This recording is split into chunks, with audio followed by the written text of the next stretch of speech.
Sadashiva Samarambam Shankaracharya Madhyamam Asmadacharya Paryantam Vande Guru Param Om Om Shanti Shanti Shanti Om Namaste Om Ishwara chapter 10, chapter 14 verse 10 Sattva manifests by overpowering rajas and tamas, page 2516. Rajas manifest by overpowering sattva and tamas, and so on. Tamas manifests by overpowering. So the three energies are there, and then the predominance of one of them uh, somehow influence the quality of the body-mind-sense complex. So the physical body, as we know, is made out of tamoguna, but it is somehow kept alive by a predominance of Rajoguna, which is running the pranic, functions of the body, the systems, the prana, maya, kosha. And then we have the mind, the intellect, which is dominated by more sattva, allowing this faculty of self-conscious desires and fears, or self-conscious exercise or conscious exercise of choices and so on. So the body mind, each one of these three bodies, have more of one of these gunas constituting the body. But the ultimate there is our subtle body, because it's in there that the reflect consciousness, the ahamkara manifests, and that it requires a lot more sattva guna. The subtle body is made out of a lot of sattva guna. So the predominant, everywhere we have the three gunas, even in our physical body, our material gross body, there is sattva guna as well there. But the quality, the proportions of them are different. So now we have seen the indication by which we have seen the indication by which one may define oneself as more sattvic and rajasic and so on. And but before we move on, Krishna wants to make a diversion. He considers this topic very important, so that a diversion is found to be needed here. What he wants to say, that the three gunas, they are present in the entire universe, cosmos, and we see in our body, mind, sense complex, all through our five chiefs. Oh, I forgot. I don't use those terms anymore. The five koshas. And but proportions are different from individual to individual, from everyone creature or living creature to another living creature. Everything is made out of Prakriti.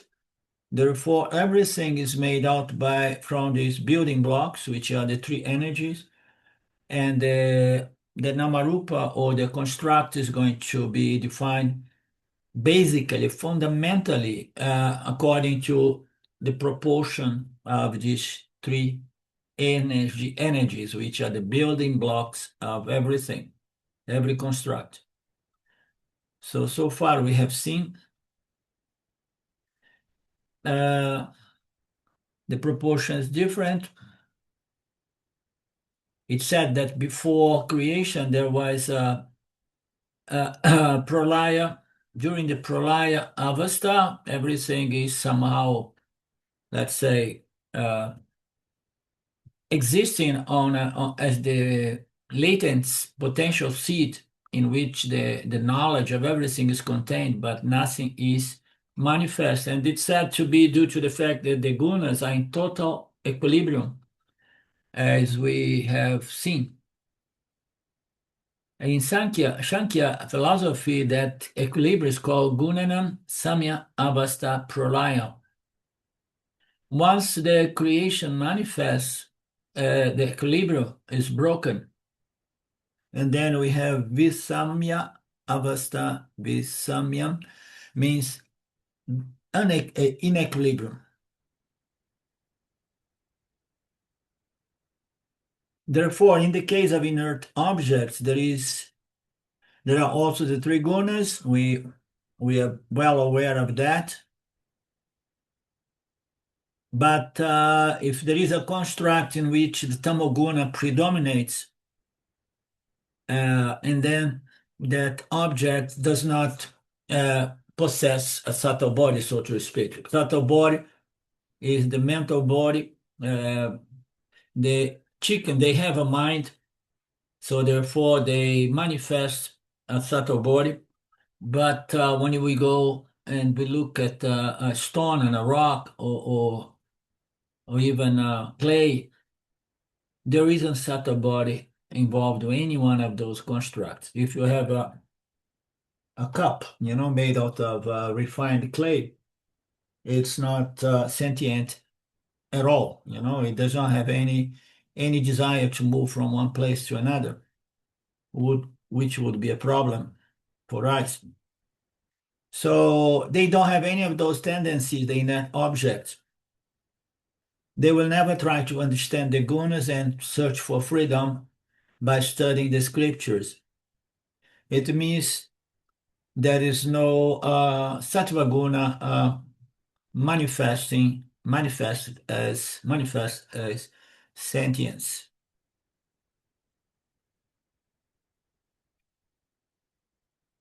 Swami plays the joke that thank God, because if the objects would begin moving around, I was talking to Sylvia the other day, we were having a good laughter, because somehow I have the experience that the objects have been moving around. Okay, it's a hide and seek all the time. Where is my cup? Where is my telephone? And then just to save my self-image, I tell Silva that they move around. I don't say, I'm not going to admit that my memory does not remember where I drop things, where I put things, and furthermore, that I'm not putting in one single place. So, but the truth is that nothing moves around unless it is a sentient creature with the ability of animation and movement and so on. Talk about animation, the plant kingdom. It has a subtle body, it's said to be. It has some sattva guna operating, allowing it to somehow to interact with its environment. Interact how so it responds to the environment in a certain way. Very rudimentary way, but yet it does show us that it is aware unconsciously, subconsciously. It has somehow a certain form of sentience. And some of these plants, now in the vegetable kingdom, they move a little bit, but not that they move, a tree moves from one place to another, but some parts of itself moves. The roots, they move around. They may move and move and move if they need to seek for water or some nutrients, So there is certain movement, and the leaves and the branch, they move to collect more sun rays and so on. So there is some sentience in the plant kingdom. But they don't have enough sattva guna to allow them to learn things, to be interested to learn and inquiry to the a conscious mind which is aware that I exist, and I want to understand what's going on. No, it's more like unconscious movements that shows a certain degree of sentience.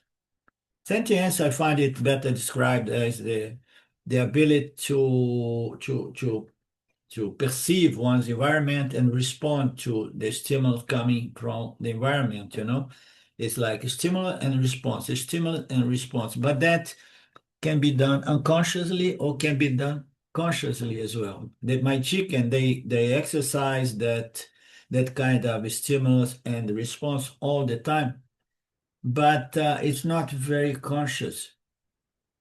We don't know. In truth, we never know. We'll never know how the animals experience their free will, their conscious minds, and so on. But we can tell that they live more instinctively, responding instinctively according to their instinct nature. That's why they don't have any goals, purusharthas, but just searching for food. The head is down, searching for food in the animal reign all the time.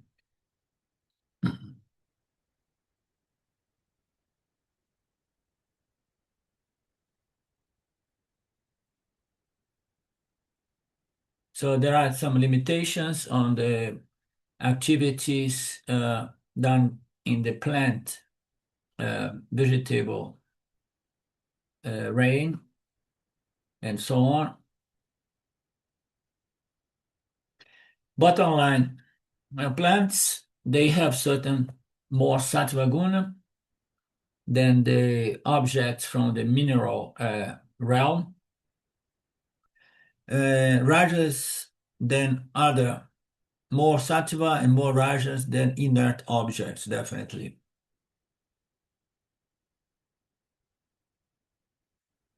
When we come to the animals, we find sattva rajas are still more dominant. The capacity to learn and understand is better than the plants, but it's very limited.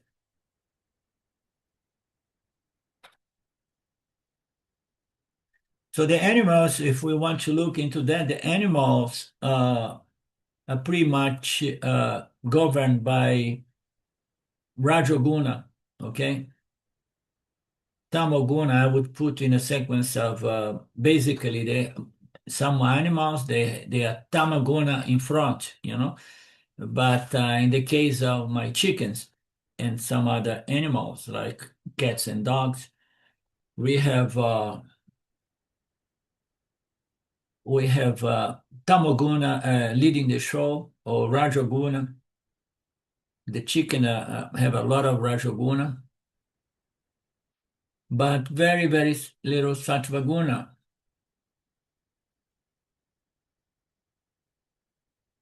It's very hard to help chicken to learn certain things.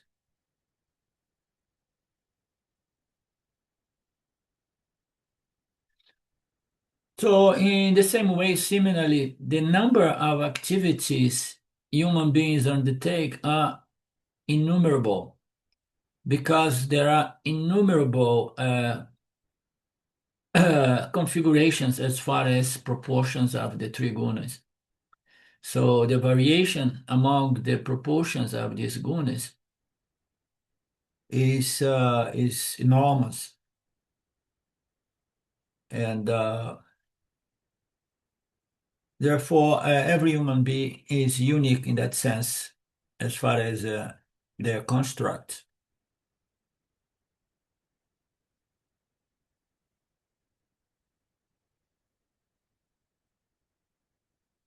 Okay, what else we want to know?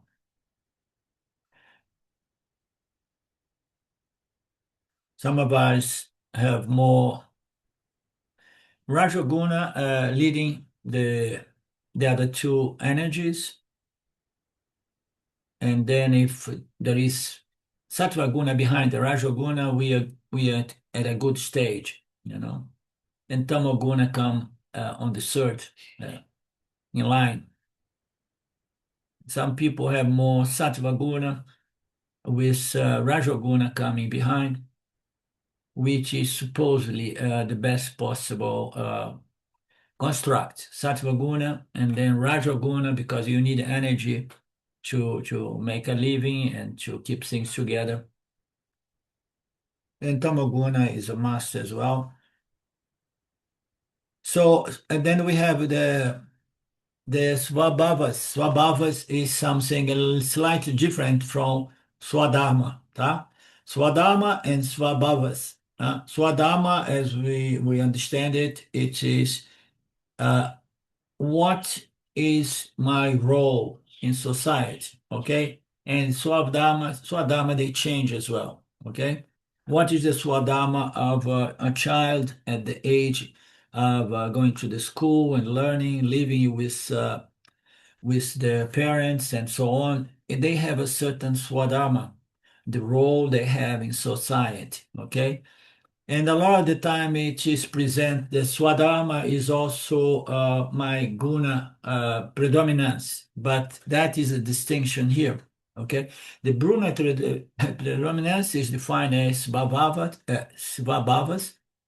and the roles distinctions, they are Swadharmas. Okay, you understand the subtle distinction, Mark? I think so. You're breaking up just a little bit, Arlindo. So I'm having to fill in a little bit of the sentence, each sentence, with what I think you're saying. So Are you having the it's a same little bit experience, difficult. Lynn? No, I'm not. Perhaps it's on Mark's end. And you, Sylvia? Yeah, most certainly. No, here is fine. I can hear you perfectly. Okay. Yeah, so it's here. But yeah, I do understand the difference. Yeah. So our guna predominance is going to define our Sivabhavas, which is, it's often present as the personality or the character of the individual, okay? It's a personality which is more contemplative to begin with some energy to get things done as well, or more active, with enough intelligence and contemplation to make good choices in life as well. Or if it is a tamasic person, and then even the tamasic person, you will see that if it has Rajoguna behind, it's okay. But no, I'm sorry. A person with a personality dominated by Tamoguna can only have some Rajoguna behind, okay? Because let me think about that. I don't want to make any statement here which is based on speculation, okay? Suppose someone has Tamoguna, okay? Sanaguna means suppression of Rajoguna, and also suppression of Sattvaguna. Okay, so that's why the person became so tamasic. So I would put like a tamasic, extremely tamasic person cannot have Sattvaguna second in line, but Rajoguna, which was greatly suppressed because Tamaguna took over, overtaken, overpowered, and then some Sattvaguna which was left behind. Why I'm saying that? Because there is no way you can have Tamoguna and then Sattvaguna squeeze in between Tamoguna and Sattvaguna. You understand? You cannot have Sattvaguna squeeze between Tamoguna and Rajoguna. But that is speculation. It's better we drop this conversation. The scripts are not going to look into that. But a little bit of this sequence of which one comes first appears here and there in our text, but more in the sense of whether you have Rajoguna first and Sattvaguna second, or Sattvaguna first and Rajoguna second, because the scripts are talking to people interested in self-knowledge. And the leading energy must be one of the two, and they have to be one after the other, Rajoguna, Sattvaguna, Rajoguna. That is the relevance of this kind of analysis. You know what I've found though, Arlindo, is that as one ages, the Tamoguna starts just manipulating you. Yeah. You get a little more. Do you find that, or do you believe that's true as well? Well, in my case, Physiologically, perhaps. in my experience, I realize it more on the energy level, okay? Because I believe that sattva is too strong, but then rather than have more energy levels, such as the pranamaya kosha being really strong and robust, and then the pranas, the energy level is going down, and which means to say Roger. guna is settling in and requiring more rest and so on, So that's And a how, diminishment of Rajaguna. huh? Perhaps more a diminishment of Rajas than a building up of tamas, even. Rajas is just subsiding a Yeah. little bit. Yeah, but I mean, all of these conversations are very subtle, and it's the mind also age. The mind also becomes a little bit more tamasic, okay? But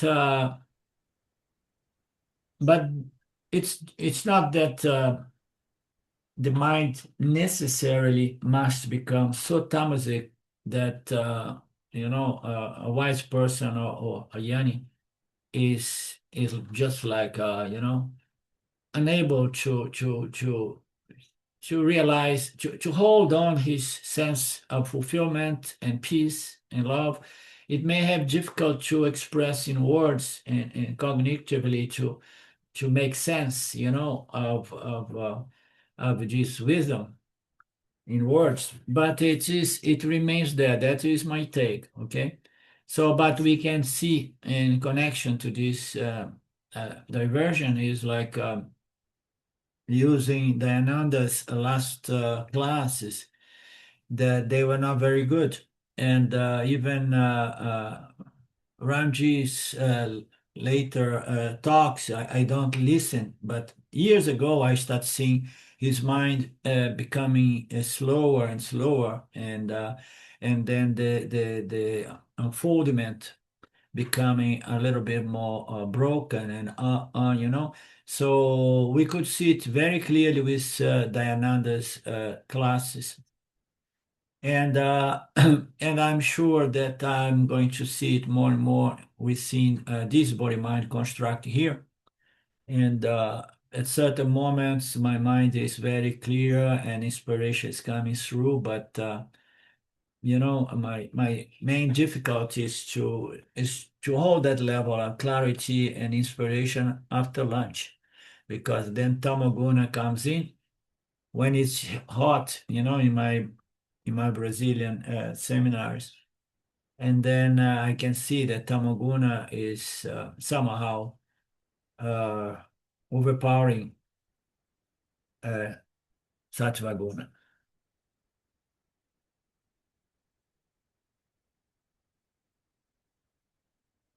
We see it as well in the memory. Our memory cysts start becoming more weak as well.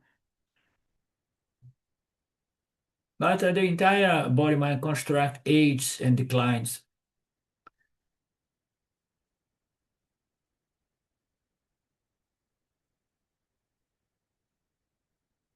Which reminds me of something that I mentioned to you, looking into so many videos describing very subtle details of the life of Ramana Maharaj. I bumped into the concept, someone describing clearly, somebody who studies everything about that, Mr.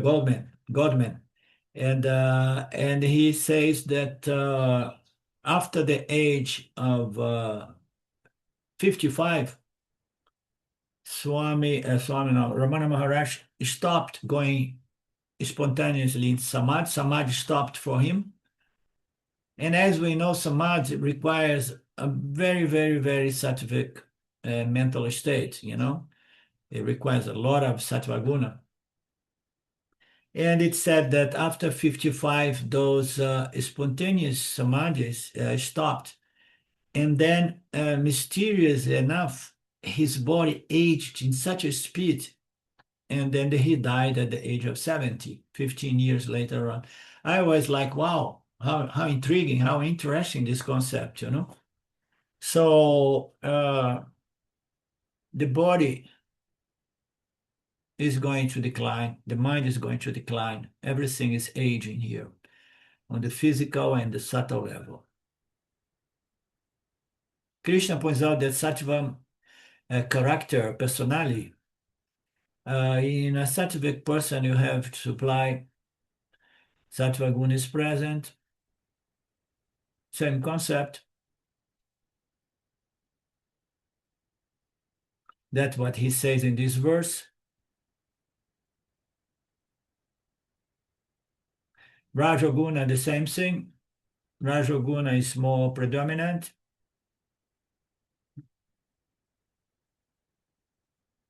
And so on. Let's see what he says about tamasic svabhati. In a tamasic personality, tamoguna is present. How so? Sattva, Raja, Abhibuya. We have the suppression of Rajoguna and Samoguna. Tamasic wins the race, overpowering Sattva guna and Rajoguna. Tamoguna dominates.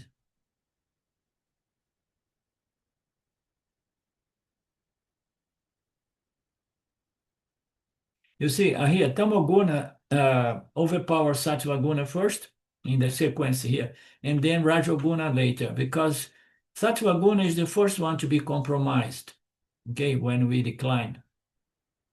And then Rajoguna, I don't know, forget what I just said. I guess. That's now going to play with the speculation. And then comes a very, very important question. If a person is sattvic, rajasic, or tamasic, is it a fixed kind of subhavata, or whatsoever we say that, personality or character?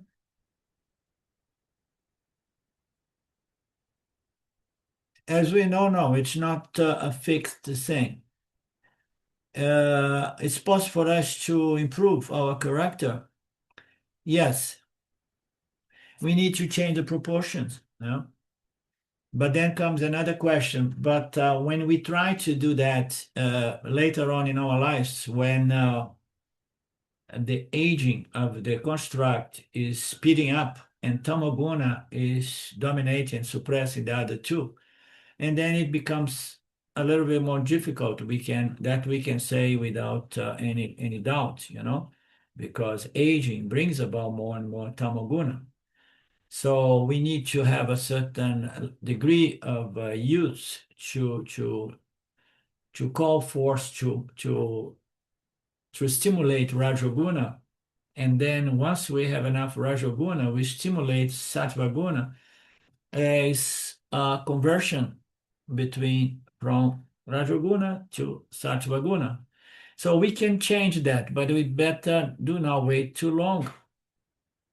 If we would not be able to change our character at this part in a lifetime, and then we would be born like like without any possibility of improvement. You see, life is an experience in which the world around us is changing from moment to moment, and our own construct is changing from moment to moment. This is clear. Yeah? So then what is the point here? The point is you can implement change, but you want to implement positive change. The positive change is more sattva guna, okay? And then we can do that, yes, and we'll see that when we are born with tamoguna dominating our construct. And then as we grow a little more, rajoguna kicks in, and then rajoguna first, and tamoguna second. And then later on we have the possibility of developing more and more sattva guna, at the expense of rajoguna, because on the second stage of our life we need to be very active. And then later on we say, okay, so now things are set up. I have a profession, I have this and that. Now I discovered that I can, learn about the scriptures and realize the true nature of the self, the immortal self. And I learned that I need to develop more sattva guna. So that is possible. But just imagine if we are born and we cannot move, it is impossible because everything around us is in a flux of constant change. And the change begins with the proportions of the gunas. Everything is changing. We are changing. And then at a certain stage of our life, we have the potential to implement positive change.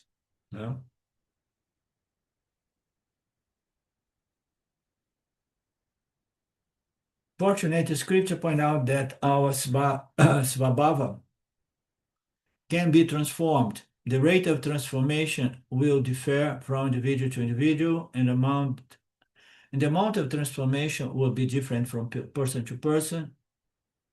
But individual transformation is a possibility, is a potentiality. Okay, so again, transformation is always happening, change is always happening. The question is how to implement positive change, and moreover, what is to be considered positive transformation, positive change, will depend on my goal. If my goal is a spiritual knowledge, spiritual freedom, and so on, and then we need to transform in a way that Sattva Guna begins leading the other two energies. If my goal is to become a millionaire or a billionaire, and then my positive transformation is to bring about more and more Rajoguna backed up by a lot of Sattva Guna as well. Having those two energies leading or controlling, conditioning the mind, body-mind. All the spiritual sadhanas are meant to change the proportions of the gunas from a standpoint of spiritual development. According to spiritual shastras, generally most of the people are born with tamoguna predominant because a babe, and what it does, it sleeps and eats and poops. That's the only thing, and it cries. Only two things. We are sleeping 10, 15, even 8 hours a day for the purpose of what? Of growing the physical body.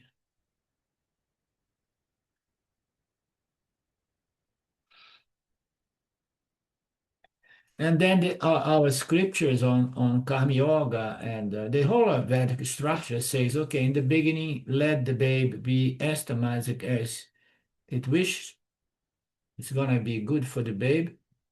But then the moment that he starts becoming restless, and then it's good to direct that sort of energy so that the person develops Rajoguna in a wise manner, in a wise way, because a child may become so full of energy and having no direction coming from a good society and good parents and good family. It can do a lot of stupid things with that explosion of Rajoguna. So in the beginning, Tamoguna, and then develop Rajoguna. Rajoguna has to be properly channeled. Active life, observing Dharma, living in a culture which has as a goal spiritual development. That's why in our scriptures, the spiritual process begins with Kama Yoga, Kama Kanda. Activities which are seen as spiritual practices. And even in the Karma Kanda, when we become the child is invited to understand the Dharma and learn how to behave in society for his own advantage and advantage of society itself. We find two kinds of Karma Yogas there, as we know. The first one is the one in which the Rajoguna, which is the most common at the beginning, is leading, and that makes the person sakama, kama yoga, meaning to say wants things, a lot of things for itself, for himself, herself, and this is Rajoguna leading. Let's say Rajoguna dominates 70%, and then next comes Tamaguna 20%, and then Sattvaguna 10% only. And then the person is going to be extremely materialistic and is going to think only about I and mine. And that is okay. It's a good beginning if the person is considering God in its life equation, because a Sakama Kami-yoga is in due time is going to become a Niskama. And for that, we need what? We need this Sattvaguna to grow from 10 to 20 to 30, and so that Sattvaguna is right behind or equal to Rajoguna. Let's say 40% Rajoguna, 40% Sattvaguna, and then 20% Tamoguna. And then we have a wonderful Karma Yogi. And naturally, he will understand that life is not about accumulating material things, but it is about spiritual development. And for that, I need to respect, observe Dharma, and develop a sense of gratitude and love, compassion, empathy towards the other living beings, and so on. The person begins growing in devotion, and reverence, and love, and all of these things. But it requires more sattva guna, being Rajoguna, sattva guna as a karma yoga. Rajoguna is still first, sattva guna is second, tamoguna, and then once the leading energy becomes sattva guna, let's say 50% sattva guna, 30% Rajoguna, and 20% Tamoguna. And then what happened? The person is qualified to move into the study of the scriptures, contemplation, deep meditation, and so on. You understand? So the main lifestyle is more like contemplative and less active. Okay? Anything else?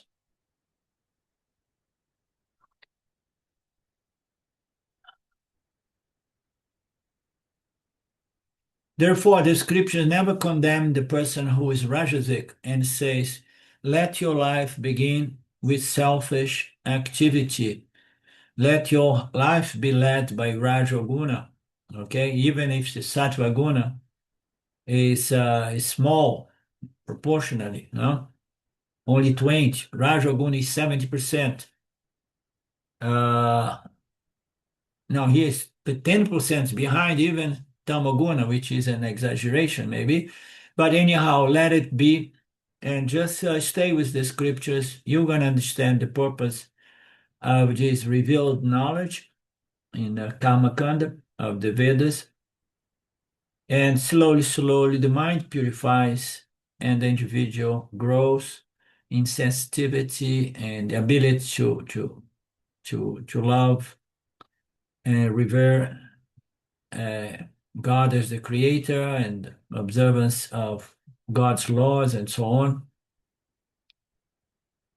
Therefore, the Vedas says, go for it, live your life, engage society, be a householder, be a provider, but just keep in mind that is an intermediary stage. Later on, you will grow in wisdom and you're going to desire less things, mundane things of this world, and you're going to move into the pursuit of Dharma Moksha. If before it was Artha Kama, this is Dharma Moksha. So you are leaving behind the Kama Yoga as your main sadhana for whatsoever reason. The problem is if you try to do this in a later age, So you have already too much tamoguna crystallized with aging.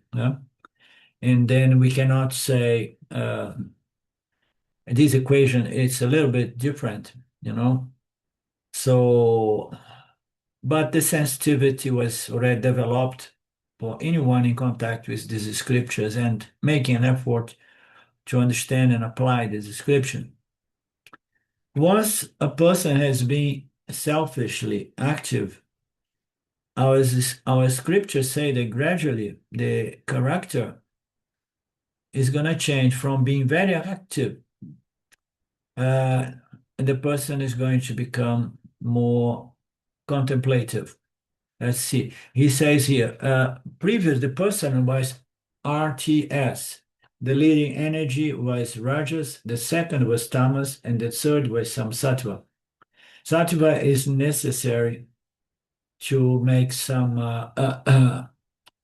goals, some pursuits, some purusharthas. Sattva is there. But then, because Tamas is a little bit obfuscating that Sattva, I make choice which are selfish.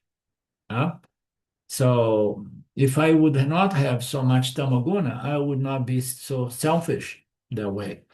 So let's say a person from the RTS, Raja Guna leading Tama and then Sattva, it should convert, change in this composition, these proportions in a way that Raja Guna is going to be followed by Sattva Guna and then Tamo Guna.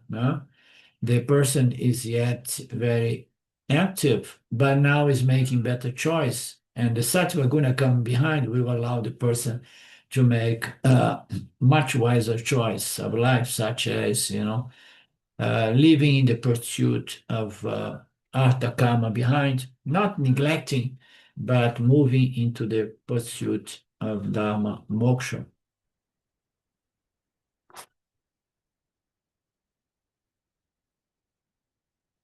Even though there is selfish activity for the person who convert to Rajoguna, Sattva Guna, and Tamoguna, the selfish activity is less.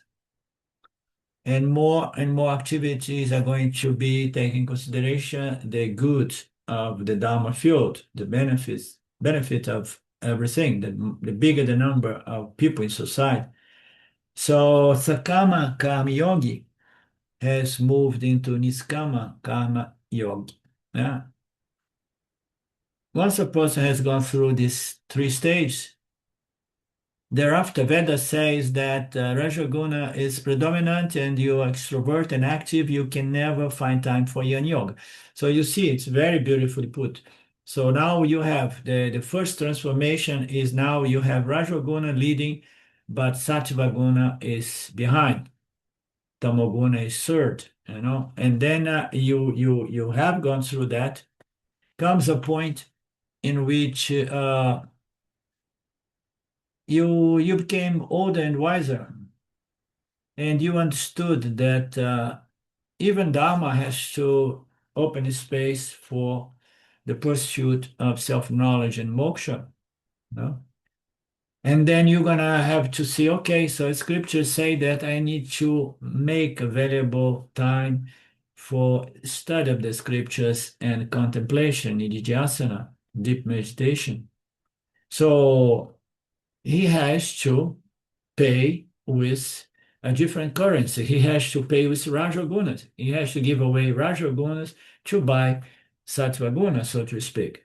So, and then the person has to look into one's life and simplify and change one's lifestyle in a way that I can be less active and more contemplative. This is a beautiful stage.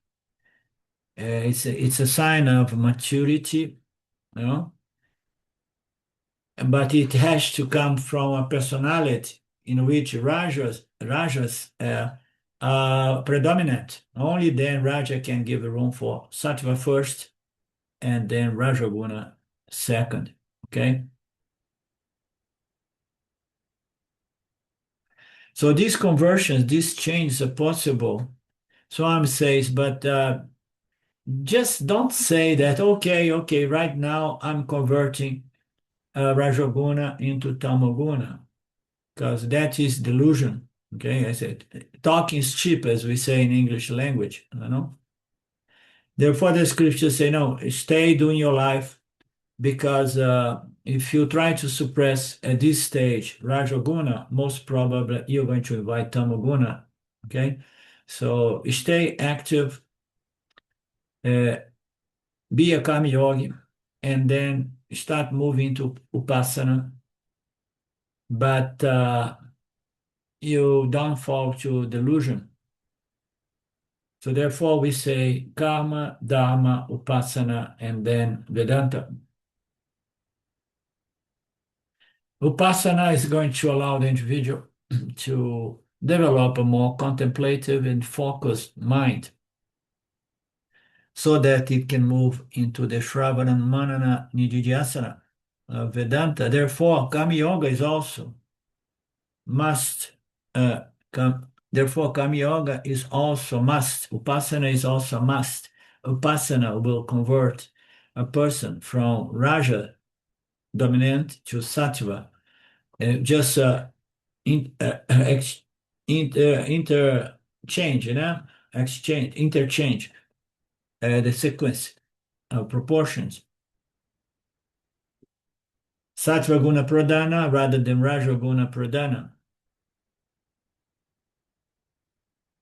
And that is another point as well. Every time we say like, okay, I'm too Rajasic and I want to be more Sattvic, and I say I'm going to suppress Rajoguna completely. And then the scriptures say don't suppress Rajoguna, because to convert a personality which is led by Rajoguna into a Sattva guna, you need Rajoguna. Rajoguna is absolutely necessary to implement change, okay? Especially when it is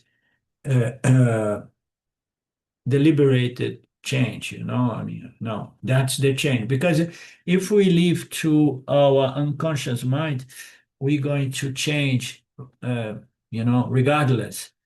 But the change not necessarily is good. It's, you know, it's like, oh, I just flow with the river of life, and, you know, everything is changed and I'm going with it. So you have to be careful with that concept, because left to our guna nature, the changes are going to be the easiest, but the consequences are not going to be good. You just allow your vasanas to govern your life. Sattva guna pradhana and Raja guna pradhana in the middle. So Sattva guna pradhana and Raja guna is in the middle. Otherwise, the person will not even bother to come to the next class. So let me say. No, I mean, I don't want so much Rajoguna, please. Swamiji, come to next class to do it in my own home. You know, I invite you to my house. No, you have to come. You have to keep enough, sufficient Rajoguna to promote this transformation. He's just emphasized that Rajoguna is required, and Tamoguna is also required. Let's see what he says of how important it is, Tamoguna. Inactivity to self-activity, to selfless activity, to Shravana, Manana, Nididhyasana, to self-inquiry. So inactivity from the babe, and then self-activity to adolescent, selfless activity, a more mature personality, and then self-inquiry, real wise soul, no, a very, very, very mature personality. This is gradual transformation, but it does not come by itself. It does not come like, oh, life is all like that. No. I mean, this kind of implementation of change requires tremendous effort on the part of the individual soul.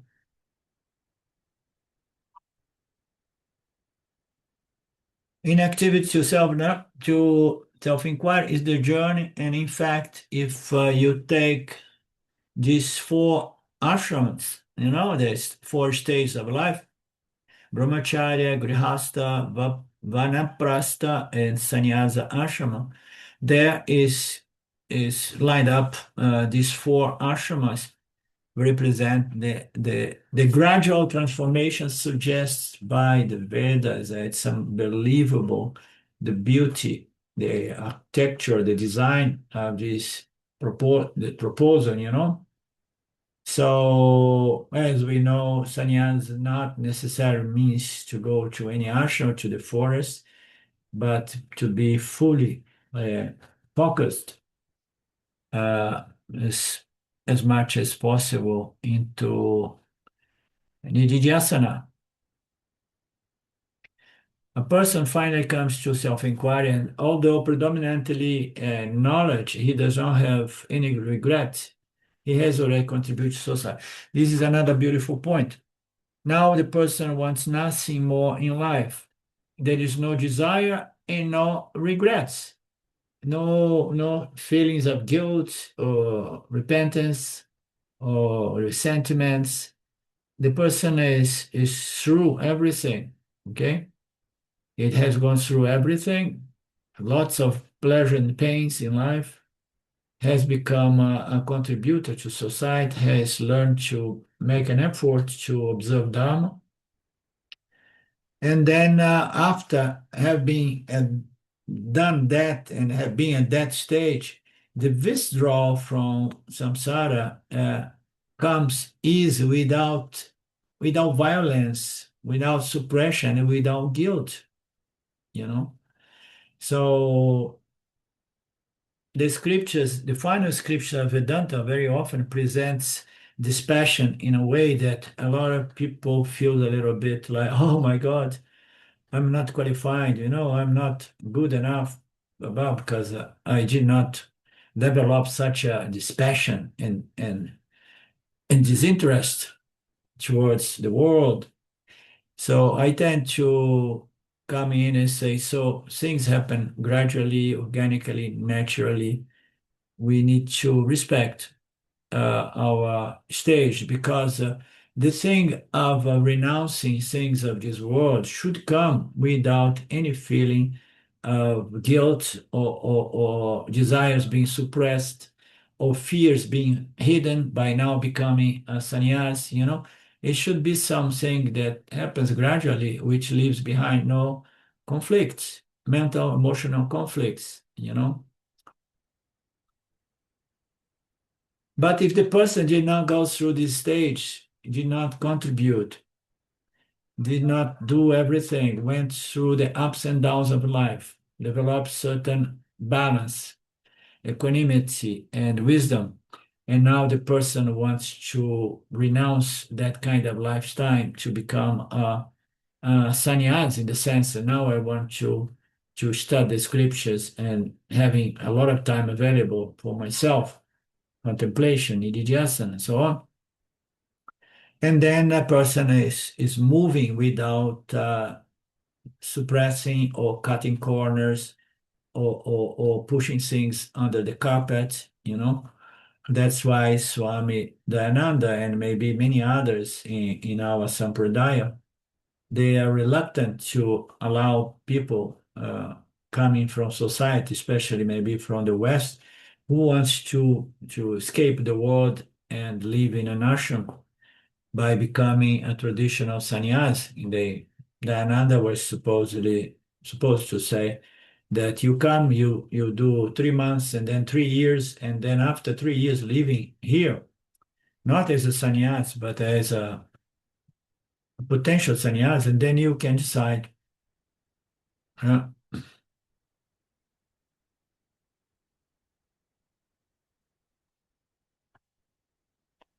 With regards to the ashramas, there, Anaprashta and Sannyasa ashram, when you need the most sattva guna, is when you're becoming naturally more tamasic. Seems like there's a design flaw in the system. Can you repeat, please? Well, at the stage of life when you become a Vanaprashta, get into the Vanaprashta ashrama and Sannyasa ashrama, you're naturally in an older age when tamas is overtaking sattva, overwhelming sattva. Yeah, that's why I was, now I got it. I was putting it in the beginning of our class today that for a mature soul, a soul that went through this first stage, and then comes in a point in which the body is more tamasic, the pranamaya body is more tamasic, but the mind is clear. You understand? The desire is strong, the ability to contemplate, and so on. Of course, it should not be around 85, 95, or 100 years old, you know.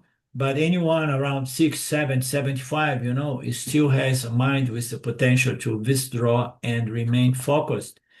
And anyhow, if the mind is a little bit old and there is a little bit tamaguna, but the person is at a good point, either to complete one's journey before departing, or making steps forward, so to speak, in terms of refinement of the character, which is conducive to a more propitious birth to conclude one's journey. So when you see, when this thing in India was described, was structured in this way, I have seen and read here and there, the life structure of India was so that all over the world, you see, nowadays, if you look at that, yeah, I'm a householder, I'm gonna wait for retirement to become a inner sannyas, because then I have everything and then I can withdraw, I can be focused on that. So nowadays, people usually have to work until 70 or 75, at least in Europe, you understand? But in the old days, at least in Europe, the little I know about Europe, it was enough to work 20 to 25 days. The structure of society was so that there was money so that you would contribute for 20, 25 years, and then you could retire. And in the Vedas, it's somewhere there, I have read the first years, I think 7, 14, or it was something that around 50 or 55 you were able to withdraw completely from everything, but nowadays, as you are pointing out, most people are caught up with activities until 7 to 75, because society have changed in that structure, in that sense. Now somehow, due to too many wars, too much money spending to wars, or too much money flowing in the hand of the elite that controls everything, and due to demographics, that now we don't have any more young people to support the older people. For several reasons, people have to work until later age, but according to the Vedic scripture, in the past it was easier to be able to move away, withdraw from samsara, from too much activity at the earlier age. Orlando, I was thinking about, in line with what Mark was saying about this, the energy going down, that when self-inquiry really requires an alert mind, an energetic, in a sense, mind. You have to always, to bring the mind, I think of tamo as the tendency to go out, and as you said, just relax with your vasanas, But if you want to have an alert mind, it takes a certain energy. And then I thought that perhaps that's the Shakti of love that's developed by your devotional practice early on, that keeps the mind attached. What do you think about that? No, what I have to say about that is that the goal is not to have a mind at older age, with a lot of sattva guna for 12 hours a day. No. So if the mind tends to become more tamasic due to aging, you have to figure out, so what is the best time to do my nididhyasana, to do my study, my deep meditation, my deep inquiry, what is the best time to do that. So, and then I say, so it's early in the morning. And then, Yeah. for how long? For how long my mind allows me to do that? You understand? Because the goal is not to keep a mind sattvic for a very long period of time or anything like that, but it's to develop a certain amount of sattva guna to extract self-knowledge, direct self-knowledge, because once you got self-knowledge, you have no problem with the mind becomes more tamasic or this and that. The knowledge is good, is the mother was internalized and so on. So you are not the gunas and so on. So we're gonna do our best. So when we are too early, too young, we have one problem.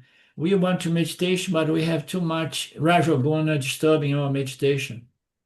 Now that we are older and we still want to meditate to further do our self-inquiry or upasana, we have another obstacle, which is tamoguna, which is going to make us one feel sleepy. So what's the solution is somehow find that period of time during the day that tamoguna is not disturbing you as much. Are you with us, Lynn? I'm with you. Okay. Yeah. Oh, I'm sorry. I turned my video off. Yeah, no problem. So again, self-knowledge or self-recognition requires a mind which is sattvic, but not 24/7.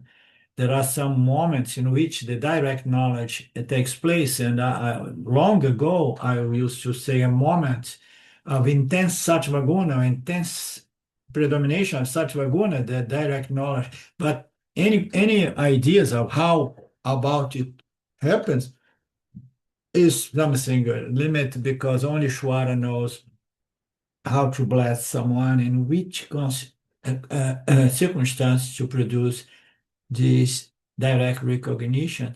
So we want to keep doing our inquiry, and for that, definitely we need such. We're going to say it. Um, so am I wrong in thinking that at the stage when you have sufficient understanding and you just really need to pretty much be engaging in nididhyasana 24/7 or no, not 24, but repeatedly to assimilate. And does that not take Well, it's not. It's more a question of quality than quantity. So, and we have to respect our guna, our saguna construct. Now I'm Asian. Now there is more tamoguna, but it's more a question of quality than quantity. You understand? If you have this strong mumukshudva, yet you have you know, to look at your body and allow it rest and sleep and do things to keep the house if it's necessary. But then, whenever possible, you come back to that. And then it comes a point that this desire for direct recognition stays in the back of the mind as well. So things happen like that. We never know, but I would say it's more a question of quality than quantity. Very good. It's of many hours, but quality time when you do that, and then keep the remembrance of our ultimate goal in life, which is self-recognition and freedom.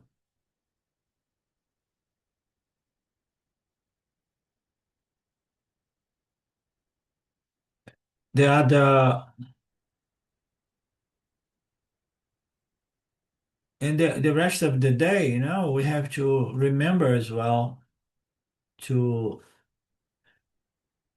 live a life in observance and reverence to God's Dharma structure, and it includes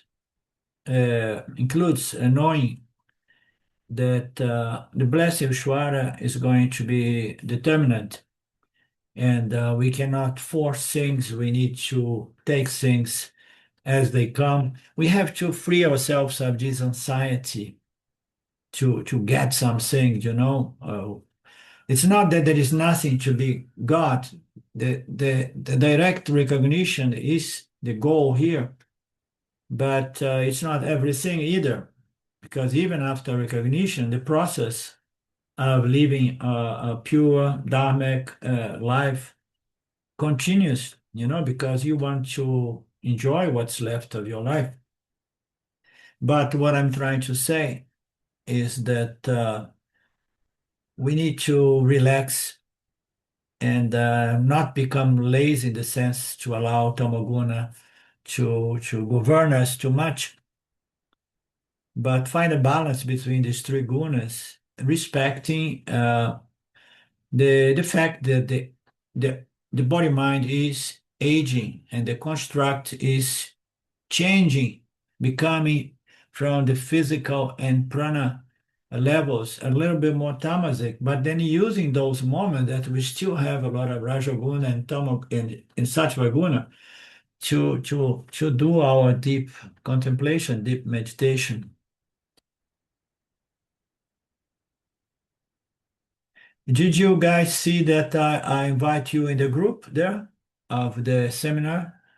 Okay, so I will talk to Marcelo. I don't know if during the classes before recording, if you can right there have access to the legends or not. I will let you know. I know that later on, looking at the video, there is the legend in English or any other language because it was set up already. So if it's possible to have a legend right away, live during the class, and then you have the chance to participate here and there if you have time and inclination, without having to wait for the recordings. Okay? Om Purnamada Purnamidam Purnamudachyate Purnasya Purnamadaya Purnamevavashishate. Om Shanti Shanti Shanti. Om. Hello, Mark. Namaste. So we lost Lynn. I was trying to find out if it was my internet, but Okay. something else. No, your internet's good. I will be in touch. Okay, so Regarding our next class. so will we have English classes next week, Arlindo, or not? Will we have our normal classes No, next week? I don't have energy next week, and we'll see. Okay. The following week I will have, because before I go for surgery, we will have certain Oh, I few haven't lost you classes now. at least. And Lynn saying that her computer, the battery went off. She was not noticing. That's why she disappeared. And okay, we'll be in touch. Mark, Okay. Okay, thanks, Arlindo. thank you. Bye-bye. Okay, bye now.